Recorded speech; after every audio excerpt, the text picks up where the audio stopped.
ನಡೆದಿದೆ. ಅವರು ಕಬರಸ್ಥಾನಕ್ಕೆ ಅವರು ಕಾಂಪೌಂಡ್ ಹಾಕಿರ್ತಾರೆ.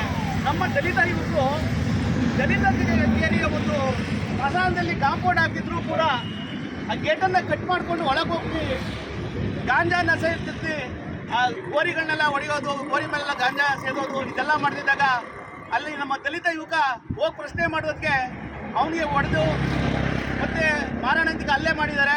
ಅದು ಕೂಡ ನನ್ನ ಕೇಸ್ ಆಗಿದೆ. ನೀವು ತಿಳ್ಕೊಳ್ಬೇಕು, ಜೈ ಭೀಮ್ ಅನ್ನುವಂಥ ನಮ್ಮ ದಲಿತ ಯುವಕರು ಯಾವತ್ತೂ ಅವರು ನೀವು ದಲಿತರು ಅಂತ ನೋಡಿ ಹೊಡೆಯಲ್ರು, ಹಿಂದೂಗಳು ನೋಡಿದ್ರೆ ಹೊಡೆಯೋದು. ಅದನ್ನು ನೀವು ಮನವರಿಕೆ ಮಾಡ್ಕೊಳ್ಳಿ. ಇಂದ್ರೆ ಜೋಗೀಂದ್ರನಾಥ್ ಮಂಡಲ್ಲು ಪಾಕಿಸ್ತಾನದಲ್ಲಿ ಸುಮಾರು 20% ದಲಿತರನ್ನು ಉಳಿಸ್ಕೊಳ್ತಾರೆ. ಇಲ್ಲೇ ಇರಲಿ ಮುಸ್ಲಿಮರು ನಮ್ಗೆ ಚೆನ್ನಾಗಿ ನೋಡ್ಕೊತಾರೆ ಅಂತ.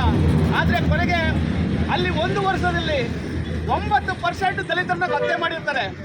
ಅದರ ಮನನೊಂದು ಆ ಪ್ರಧಾನಿಗೆ ಮನವಿ ಕೊಟ್ಬಿಟ್ಟು ಅವ್ರು ತಪ್ಪಿಸ್ಕೊಳ್ಳೋಕ್ಕೆ ಪಶ್ಚಿಮ ಬಂಗಾಳಕ್ಕೆ ಜೋಗೀಂದ್ರನಾಥ್ ಮಂಡಲ್ ಬರ್ತಾರೆ. ಅಂತ ಇತಿಹಾಸಗಳನ್ನ ನಮ್ಮ ದಲಿತ ಯುವಕರು ಓದಬೇಕು.